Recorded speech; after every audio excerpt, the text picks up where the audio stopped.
Hey everybody, what's up and welcome back to today's video guys. And today guys, I'm gonna be showing you how you make heavy bass in GarageBand. This is a very simple thing to do, so make sure to watch this quick and easy video till the very end, follow my steps correctly so you can make sure this works the same for you and you can do this yourself. But yeah guys, let's get straight into it. So the first thing you want to do is to go ahead and open up the official GarageBand application on your mobile phone if you're not already. If you do not have the application, just go to the App Store and download it. And after opening it up, you'll be greeted by this main page right here, which is the home page where you'll be greeted by all the instruments you can play. You have your audio recorder right here and so on.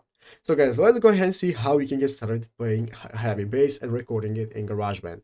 Basically guys, we have two ways we can do this. The first way is to find something pre-made in GarageBand and then edit it based on our likes. So you can go right here into the upper left corner, click on live loops. That's going to open up this loop section where we can find all the options we can access, such as rock. We have the rock option right here that you can open up and then edit and so on. But you also have your sound library. So you can open up the sound library and find any of the packs that you might want to use. You have a lot of good packs for rock right here, like rock drummer, stone collection, and so on. They're going to help you get your desired effect. But guys, if you do not want to find something pre-made, you want to make it from scratch, we're going to go ahead and click done and go back to the track section right here. That's going to take us to the main page where we can get started with creating heavy bass. So basically guys, you can see here we have the bass instrument. What you can do is click on bass, or you can click on more sounds to find the bass you want to play. You have your Liverpool bass, muted, picked, and so on. A lot of options right here. After you're finished, click on done, and now we can go ahead and create any music that we want using the option right here. So as you can see, this is how we can get started recording ourselves. Opening up any of the instruments such as the keyboard if you want to make it right there,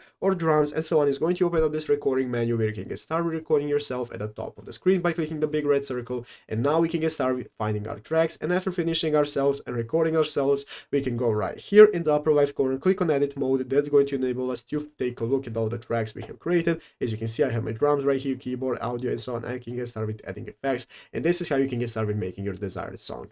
But yeah guys, basically that is it, how to do it. So I hope this video was helpful. If it was, make sure to leave a like, subscribe to the channel. So guys, thanks for watching, take care, and bye.